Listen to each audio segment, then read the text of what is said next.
I got so much motherfucking design on right now. Break it down, bring it back, make it clap. I got 3 old thoughts, new block, where that thing. Bitches on my line, and you know.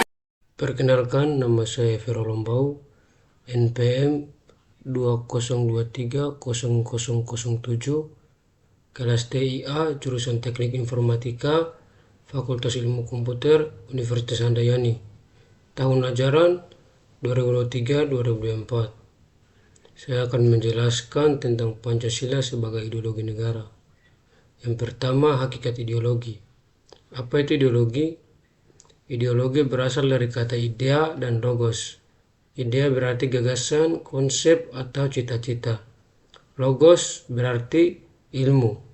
Jadi secara harfiah, ideologi berarti ilmu tentang gagasan atau cita-cita.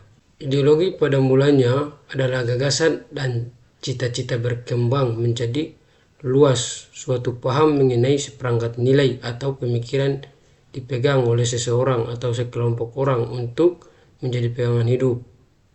Ide-ide atau pengertian itu merupakan suatu sistem, suatu perangkat yang menjadi suatu kesatuan, menjadi ideologi mengenai manusia dan seluruh realitas.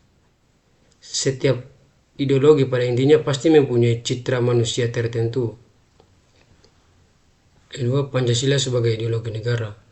Dalam kehidupan berbangsa dan bernegara, ideologi merupakan hal yang penting karena bermakna sebagai kumpulan gagasan, nilai, dan kepercayaan yang dapat mengarahkan tingkah laku warga negara demi mencapai tujuan hidup bersama. Pancasila sebagai ideologi negara berarti Pancasila dijadikan ideologi sebagai pedoman oleh masyarakat Indonesia dalam menjalankan kehidupannya. Nilai-nilai yang terkandung dalam kelima asas Pancasila menjadi landasan masyarakat dalam bersosialisasi, kehidupan, beragama, hak asasi manusia, dan bekerja sama. Isi hakikat Pancasila sebagai ideologi negara memiliki dimensi dan urgensi yang amat penting untuk diresapi dan diamalkan dalam kehidupan berbangsa dan bernegara. Dasar negara Pancasila merupakan pedoman pandangan hidup serta ideologi bangsa Indonesia.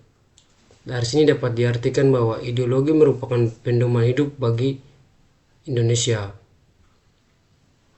Pancasila sebagai ideologi merupakan panutan bagi negara dan masyarakat untuk mewujudkan cita-cita masyarakat yang adil dan makmur melalui pembangunan nasional.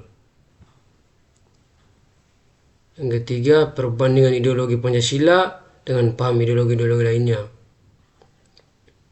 Ideologi Pancasila adalah ciri khas ideologi Pancasila adalah ideologi terbuka, yaitu nilai-nilai dan cita-citanya tidak dipisahkan dari luar, melainkan digali dan diambil dari kekayaan rohani, moral, budaya dalam masyarakatnya sendiri.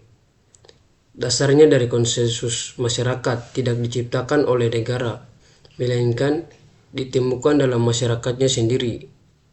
Oleh sebab itu, ideologi terbuka adalah milik dari semua rakyat dan masyarakat dalam menemukan dirinya di dalamnya. Ideologi terbuka bukan hanya dapat dibenarkan, melainkan dibutuhkan.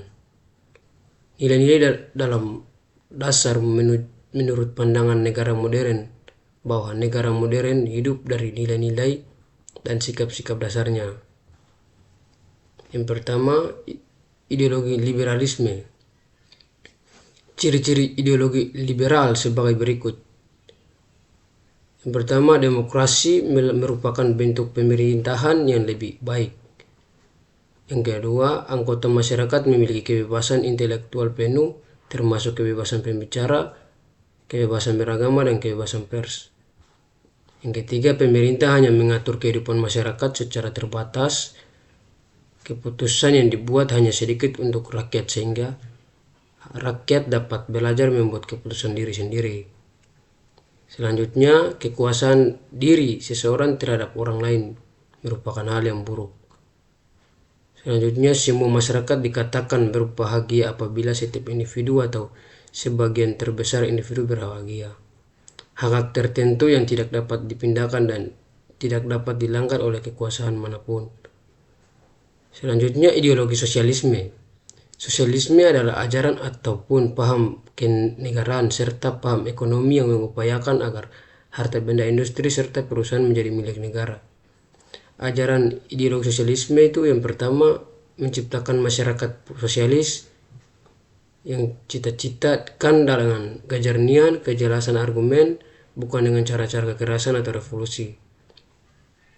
Yang kedua, ciri-ciri ideologi komunisme. Adapun ciri-ciri pokok pertama ajaran komunisme adalah sifatnya yang ateis, tidak mengimani Allah. Orang komunis menganggap Tuhan tidak ada kalau ia berpikir Tuhan tidak ada.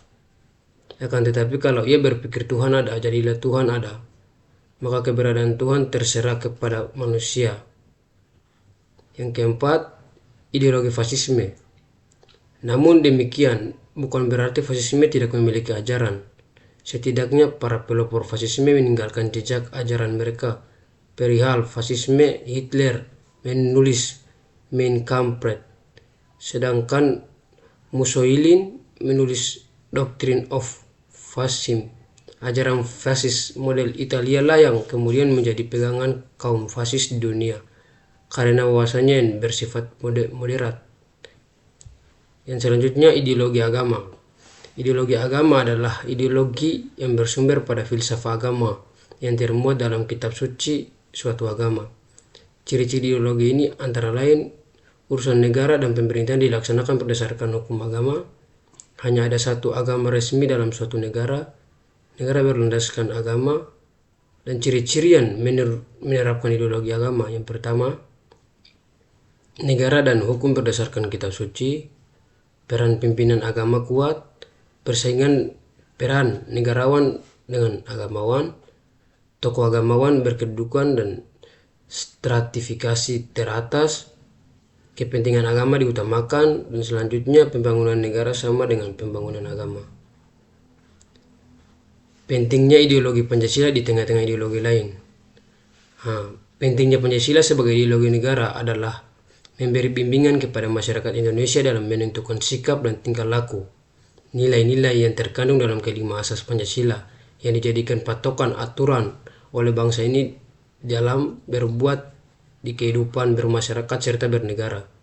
Apabila ideologi asing dibiarkan masuk, tentunya dapat menyebabkan terjadinya disintegrasi bangsa. Untuk mencegah masuknya ideologi asing, warga Indonesia harus bisa menyaring budaya-budaya asing yang masuk agar sesuai dengan nilai-nilai Pancasila. Selanjutnya, Pancasila sebagai ideologi reformatif, dinamis, dan terbuka. Pancasila sebagai ideologi terbuka, dinamis, dan reformatif. Pancasila sebagai ideologi terbuka bersifat dinamis, reformatif, tidak kaku, dan tidak tertutup. Hal ini berarti Pancasila mampu beradaptasi dengan perkembangan zaman, teknologi ilmu pengetahuan yang berkembang di kehidupan masyarakat saat ini. Selanjutnya, dinamika dan tantangan Pancasila sebagai ideologi negara. Dinamika Pancasila sebagai dasar negara. Pancasila sebagai dasar negara memiliki sejarah dan proses perumusan yang panjang, yang dinamis. Pancasila pertama kali diusulkan oleh Insinyur Soekarno pada tanggal 1 Juni 1945 pada pidato di depan Badan Penyelidik Usaha-Usaha Persiapan Kemerdekaan Indonesia atau BPUPKI. Dalam pidato tersebut, Soekarno menyampaikan 5 asas atau sila yang menjadi dasar negara Indonesia, yaitu yang pertama, kebangsaan Indonesia. Yang kedua, internasionalisme atau kemanusiaan. Yang ketiga, mufakat atau demokrasi. Yang keempat, kesejahteraan sosial. Yang kelima, ketuhanan. Pada tanggal 8 Agustus 1945, Panitia Persiapan Kemerdekaan Indonesia atau PPKI menetapkan Undang-Undang Dasar 1945 sebagai konstitusi negara Indonesia. Dalam pembukaan Undang-Undang 1945 alinea keempat, 5 sila tersebut disusun ulang menjadi: yang pertama, ketuhanan yang Maha Esa. Yang kedua, kemanusiaan yang adil dan beradab. Persatuan Indonesia, kerakyatan yang dipimpin oleh hikmat, kebijaksanaan dalam permusyawaratan perwakilan. 5. Keadilan sosial bagi seluruh rakyat Indonesia. Pancasila sebagai dasar negara kemudian mengalami beberapa perubahan dan penyesuaian seiring dengan perkembangan politik dan sosial di Indonesia. Pada masa Orde Lama, Pancasila sempat ditantang oleh ideologi komunisme yang dianut oleh Partai Komunis Indonesia atau PKI. Pada masa Orde Baru, Pancasila dijadikan sebagai satu-satunya asas organisasi kemasyarakatan atau ormas. melalui TAP MPRS nomor 20/MPRS 1966 pada masa reformasi. Pancasila menghadapi tantangan dari gerakan separatisme, radikalisme, dan liberalisme. Tantangan Pancasila sebagai dasar negara yang pertama itu globalisasi, radikalisme, intoleransi, dan korupsi. Demikian materi singkat tentang Pancasila sebagai ideologi nasional. Sekian dan terima kasih.